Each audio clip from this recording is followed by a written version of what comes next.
Hello Retro Gamers and welcome to the 10,000 AMA special for Retro Game On.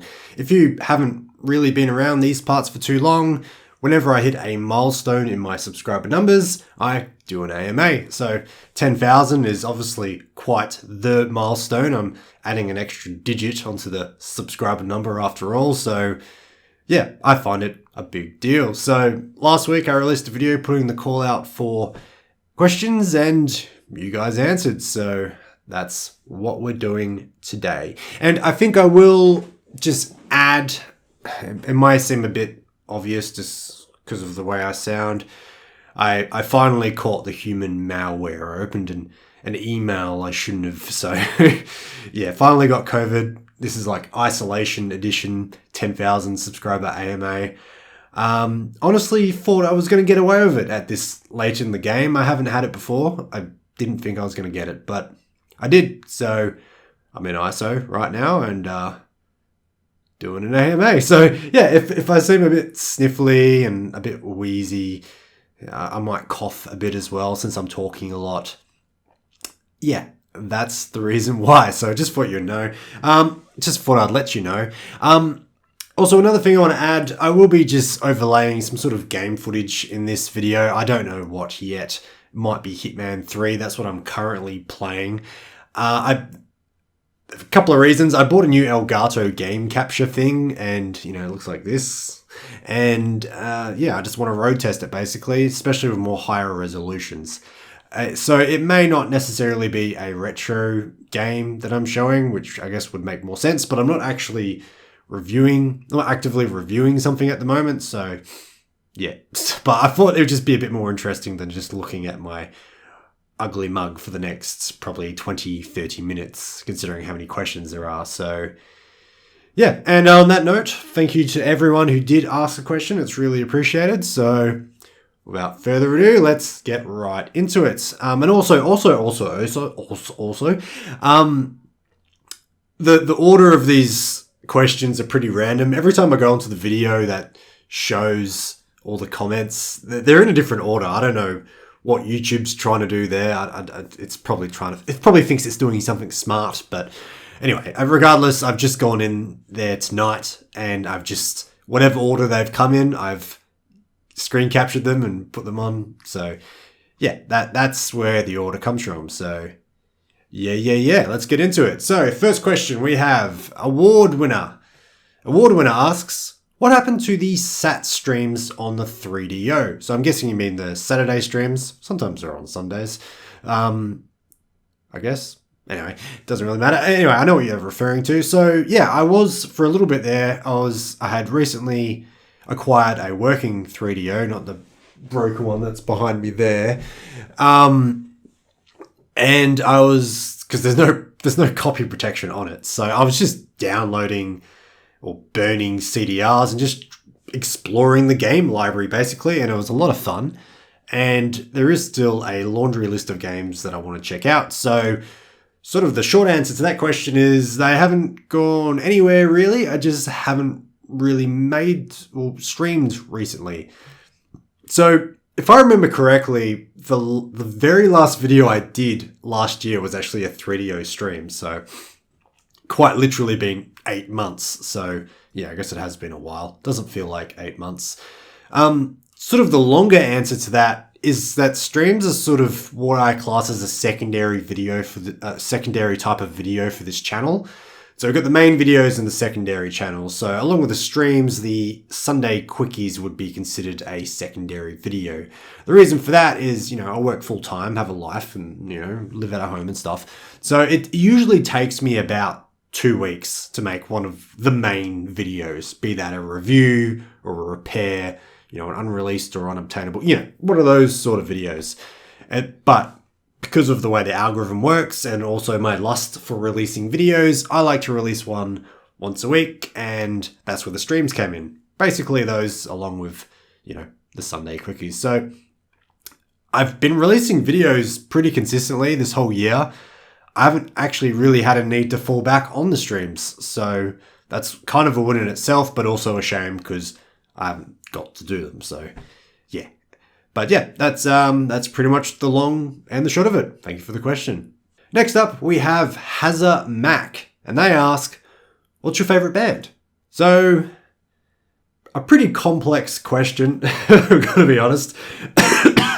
There we go. That's a spicy cough. I listen to a lot of music, and I try to listen to a very broad range of music as well, because I get pretty bored, but also I just don't want to some people just listen to the same type of music and they just do that for years. I don't know how people do that. Like, literally listen to the same band for years and years, the same songs over and over and over. Like, with services like Spotify now, I want to go out there and explore and find new stuff. So, yeah, that's exactly what I'm doing. And are we recording? Just got to check that we're recording. Yes, we are recording. Sorry, just had to check. So anyway, sort of lost my train of thought there because I was worried I wasn't recording. If you asked me when I was 15 years old what my favorite band was, it would have been a pretty easy answer. I would have said 100% Nirvana. And I guess that kind of seems like a little bit cliched. I mean, how many 15-year-old boys love Nirvana? Probably just about all of them. But I was a die-hard fan. I still love Nirvana, not to say that I don't like them anymore. But I explored and just tried to find like every song of theirs I could. And all the documentaries, music videos, everything. So they were 100% my favorite band. But these days, I don't know if I have a favorite band per se, but there's definitely a favorite type of music. And it's mostly Australian music I listen to. I know, shocker. And it's usually fairly modern, but not really like top 40 stuff. But like, if you don't know these bands, you're probably not really going to know what I'm talking about. But like King Giz in the Lizard King. Sorry, I've got COVID brain. Let's just say King Giz. King Giz, Skeggs, Pissed Idiots. I've been listening to a lot of Violent Soho recently. I've been listening to the new June Rats album, which is actually pretty good. I wasn't too fussed by their singles. I thought they were kind of a little bit lame. Bit like, June Rats light, but the new album's actually really good. So if you've been on the fence about it like I have, just check it out. It came out the other day. Just music like that, really. And I also like to listen to like really local bands, like in Perth. There's a local musician, I go see him all the time. Very folky. His name's Peter Bibby. There's another band, a local band I like called Verge Collection. There was another band I like who just broke up, which is very sad after 10 years, but they were called Pat Chow. So basically all of this is sort of like, rock, like garage rock sort of music. But sort of expanding overseas, I'm a big fan of an English band named Idols, and I'm seeing them in November. They're supposed to be coming, so I'm really looking forward to that. There's a Swedish band I like called Viagra Boys. They've just released a new album as well, so check it out. Oh, Amel and the Sniffers. Can't believe I forgot about them.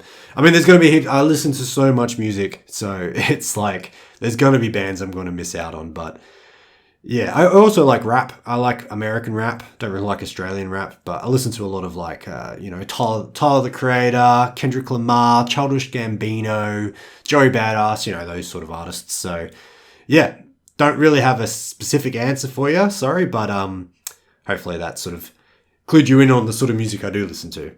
Next up, we have Peyton Cooper, and he asks, what's my favorite gaming franchise? So, yeah, pretty tough. I've never really been one to, like, commit myself to, I don't know, like, I don't want to typecast people, but, like, people who are, like, really into Nintendo, like, they're, like, a Mario person, or they're, like, a Zelda person, and, like, that's the games they play. That's, like, their go-to gaming franchise. I mean, I grew up on the PlayStation, so I don't know. I don't know what my favorite gaming franchise is, to be honest. I mean, if we're talking about more modern games, like I was a huge fan of I still am a huge fan of anything that Naughty Dog releases. So big fan of Uncharted, big fan of The Last of Us, even the second one. So, I guess that's my hot take on that. I mean, going back in the day, huge fan of Spyro, huge fan of Crash Bandicoot, the Gran Turismo series, the Driver series, just stuff like that. So yeah, don't really just like with the previous question when I asked what my favorite band was, I just don't have an answer. I try to be broad. I try to spread myself around and try different things. So yeah, hopefully that answers that. Thank you for the question. Next up, we have another question by Peyton Cooper. He asks, what do you think of the Silent Hill series? Well, I'm not sure what I think because I've honestly never played a single game from the Silent Hill series. I think I own a couple.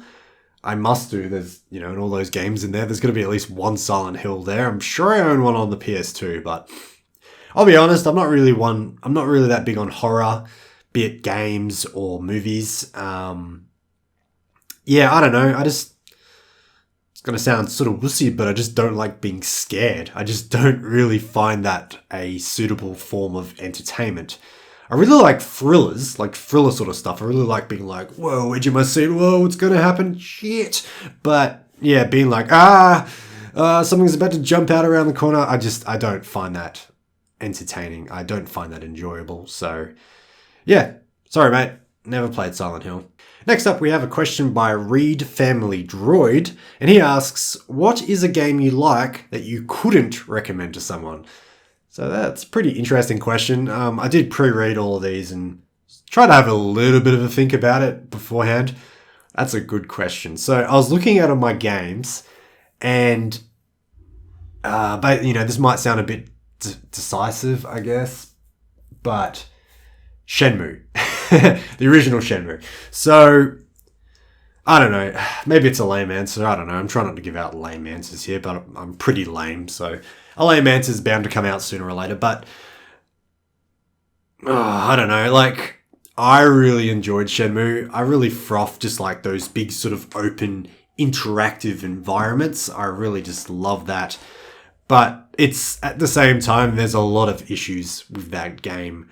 I wouldn't go up to someone's and just say like, this is the best game ever, you've got to play it. Because it's like, it's pretty laborious. And like, the voice acting is like famously bad. And, the fact that it was on a cliffhanger for so many years before Shenmue 3 was finally released. But yeah, I love Shenmue. I love the first and the second one. Never finished the third one. Interestingly, not because I didn't like it. It's just one of those games I put down and just never picked up again. So I think I might have to restart Shenmue 3 and just play that from scratch. But yeah, I've actually thought pretty long and hard about this question, and Shenmue. That's my answer. Virtua Eric asks, what was the craziest story you have regarding a purchase? And he has two questions there. I guess we'll get on to the second question. So had a bit of a think about this as well. Most of my purchasing stories are pretty unremarkable. They'll just be like anyone else's really, went to an op shop, found a game, bought it. Went to a pawn shop, found a game, bought it. Found a game online, bought it. But I do have a pretty interesting story about something that was given to me. So basically I dated this girl a very long time ago, probably 12, 13 years ago now. We're still in high school when we dated. And, we ended up breaking up, as these things happen. And then about, I'm going to say like a year, maybe even close to 2 years after we broke up, she gives me a call. So, we were friendly, so that's fine. We had a talk. And her mum liked to go around to Verge Collections. And if you don't know what a Verge Collection is, it's a very Australian thing. But basically, once a year, we can just put all out. It depends on the council and where you live and stuff. Unfortunately, I can't do it here because it's very useful in places I've lived in the past. But once a year, you can just go put all your junk on the side of the road and the council will come and pick it up. And, we call it a verge between your house and the road, the council land, that's a verge. So Verge Collection, which is also the name of the band I mentioned not too long ago. But, you can find some treasures in this if you don't mind looking like a bit of a dweeb, going through other people's junk on the side of the road. And, I won't lie, I have done it in the past, but my ex-girlfriend's mum, she found this box and it had a pristine, in fact, everything in this box was pristine. So it had a Super Famicon, 2 controllers for the Super Famicon, 2 Famicons, a fight stick, like a NES era or Famicon era fight stick, plus all the hookups. No video cables, but I had all the power cables. So yeah, that's pretty crazy. I still have everything from that box to this day. The Super Famicon in particular is plugged in, ready to go to be played at a moment's notice. The Famicon, can't say I use the Famicon very much, but I do have a pretty tidy little collection of Famicon games, and that sits as a bit of a display piece, and the other one's in storage. So, and yeah, that was all completely free, so I guess that's pretty crazy. I'm sure, I mean, I've been collecting for like 10 years, so I'm sure there's some sort of crazy story out there, but actually there is one little antidote. I guess it's not really crazy per se, but back in the day when Retro Game On used to be a blog, I used to like go around and blog, I guess, about finding games to play and buy. And I'm not going to name the shop now because it's so long ago, but I don't know, the prices were, it's a pawn store. It was sort of like a Cash Converters, but it wasn't. It was more of an independent run one. But anyway, I went in there. Everything in there was just ridiculously priced, especially for like 10 years ago. So I just completely ragged on the place online and name dropped it too. So I think it may have came up in search results. Anyway, I went in there like a little while later and just bought like the most rattiest cartridge or something that was like, it was the only thing in there that was affordable. I went there and bought it, and the woman at the counter was like super condescending. Like, she's like, "It's pretty cheap, isn't it? It's pretty affordable, isn't it?" And so, yeah, I sort of deduced that she'd Googled her store and saw me bitching about it because, yeah, I might have had videos up by that point. I don't know, but obviously there was photos of me on the blog, so she recognized me, and yeah, she didn't seem very happy, so yeah, not really that crazy either, but it's a story, I guess. And as for part 2 of your questions, you said, have you played Clay Fighter 63 1/3? No, I haven't, sorry. Yeah, anyway, thank you for the question. So we have a question from SNES Drunk, may have heard of him. He asks, congrats, thank you SNES Drunk. The stash is excellent, but will that kick-ass beard ever come back? Definitely. So I think I've had 2 beards over the course of my little YouTube career. I've definitely had more beards like that in the real world. Basically, I get a bit bored of facial hair and I shave it off, and it grows really quickly on my face. So I kind of like the shock of when you like shave off your beard and you go into work or something and everyone's like, "Oh, you shaved off the beard." So yeah. I grew this mustache during like the original OG lockdown a couple of years ago because I was like, well, I'm not going anywhere for a couple of weeks. No one's going to see me. So yeah, that's when I decided to grow out the mustache, and it's still here. I quite like it. So yeah, no set date of when the beard will return, but no doubt it absolutely will. Another question from Peyton Cooper. He asks, what's a game everyone loves and you don't care for? Well, yeah, I'm going to be a bit more I'm going to generalize this a little bit like I have with the other questions. It's not really like a specific game that I want to rag on, but like franchises. So like Zelda, I don't know. I've tried with Zelda. I've really tried to give it a hot go, but I don't know. It just seems so lame. So I'm sorry to Zelda fanboys and fangirls out there. I'm sure that is quite offensive. And it is, but honestly, I can't. Honestly, I can't take it seriously. Another series is Fallout. So I'm a big fan of sci-fi and I'm a big fan of open world games. And I just can't get into it. I think it's like the combat system that, you know, what do they call that? I don't know, but yeah, I've tried like the last 3 Fallouts, I think, or at least 2 Fallouts, and I just, you know, I'll play them for about a week, and then I just got to really force myself to play. And if you're forcing yourself to play, it's obvious you're not enjoying it. So, you know, you're supposed to play games for fun. So, yeah. So anyway, those are my 2 hot takes. Those are 2 series I've really tried to like and just can't. So, yeah, Zelda and Fallout. Now we have a question from Yoshi here 00. And they ask, what's your favorite retro handheld? And what are some of your favorite games on that system? So for the longest time, and I guess probably for the time being, my favorite handheld is the Sega Game Gear. Don't really know why.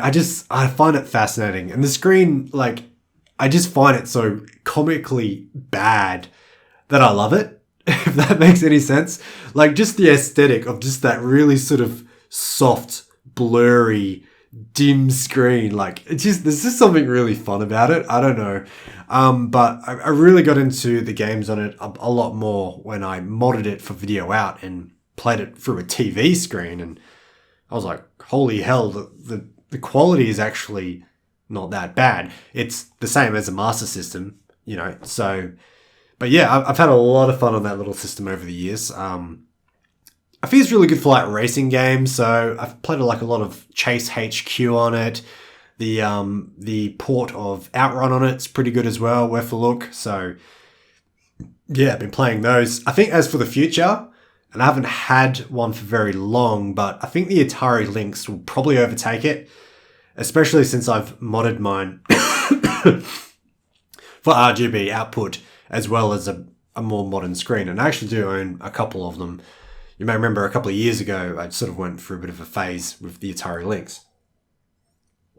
And I'm yet to really explore the library that much. I do have a small collection of games there, but so far I've only really played Xenophobe, which was a lot of fun, and the port of Paperboy, which was also quite fun. Played a bit of this game called Hydra, which is sort of like a racing game, but in a boat. I've only really sort of looked at that, but that was pretty fun as well. So the Game Gear was my go-to handheld, but I think the Lynx will probably overtake that in the coming years. Serene.Velocity asks, what are your collecting goals? And what are some consoles or games that you would like but don't have?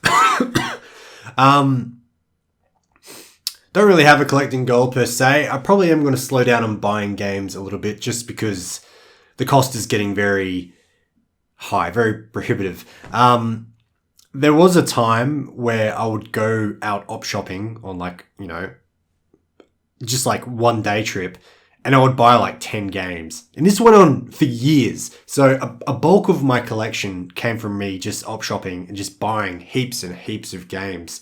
And if you've seen my video series, RGO Goes Op Shopping, I'm kicking myself that I didn't film myself back in those days. Because these days, now I do film myself, I can hardly find anything. The last episode took me 6 months to like cobble together some footage for just like one episode. So yeah, and I'm also at the point where I'm like, how many games do I need? You know, at the moment, I have space for more, but I'm in a rental situation. The rental situation in Australia at the moment is absolutely awful, but I'm not going to get into that too much into this video. But like, I may not have that space for, you know, sometime in the future. So yeah, I'm like, you know, there's over 900 games in the collection. And, you know, one day I would like to make videos on all those games, but 900 games, that's a hell of a lot of videos. It's going to keep me going for a long time. So yeah, not exactly sure if, you know, like sometimes I really want a game and I'll just cave in, go on eBay, whatever, just buy it. But yeah, I feel like there's enough going for a while. As for consoles, I don't know. I've never had a Sega Saturn. It's sort of like the main one that's not in my system. Not in my collection, sorry, but I don't know. I just haven't really had much of an interest in getting one. But that would be the obvious one. I really want to get some more obscure consoles. Like, you know, like I've been saying before, I've really been enjoying the 3DO. You know, it'd be pretty cool to get a Jaguar, an Atari Jaguar. I think that'd be pretty sweet. Always wanted a Virtual Boy. I am sort of in the short term getting into more computer stuff. So I've released some stuff recently, actually pulling out my Atari ST. But I own a bunch of Commodore 64 stuff, but I don't actually own a Commodore 64. So yeah, maybe I'll get one of those in the near future. I feel like I had something else I wanted to say, console-wise, but it's gone. Sorry, it's completely gone.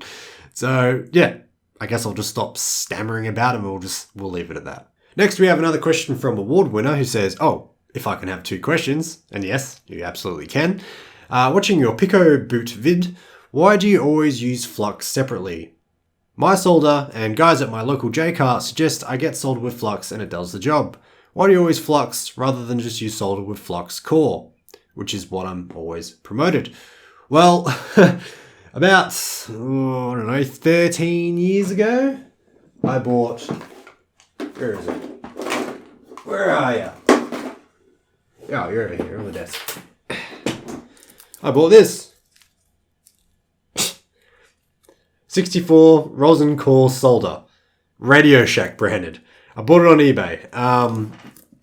This was probably before I even bought the channel. And as you can see, I've used quite a lot of it. Like, obviously the reel was completely full when I bought it, but I'm still going through it. So, I don't know. I've already got a roll of solder. I'll use this up and then I'll, check my options of if I want to buy it with flux or not. I don't know. It's just kind of fun, like adding flux separately as well. It just gives you a bit more of a higher degree of control. But yeah, I don't really have anything against solder with flux in it already. Like, yeah, I guess maybe that probably will be the next roll I buy whenever I finish that roll.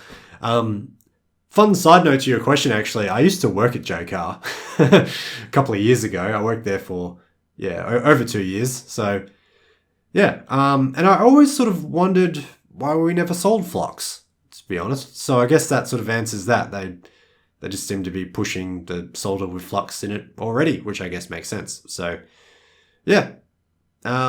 That's sort of the answer to that. I guess I'll use up that roll and then maybe I will go buy a roll with flux. I don't know. Who knows what's going to happen?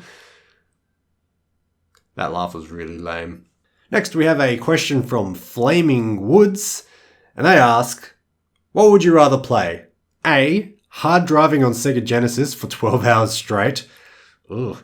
Or B, Desert Bus on Sega CD for 3 hours straight.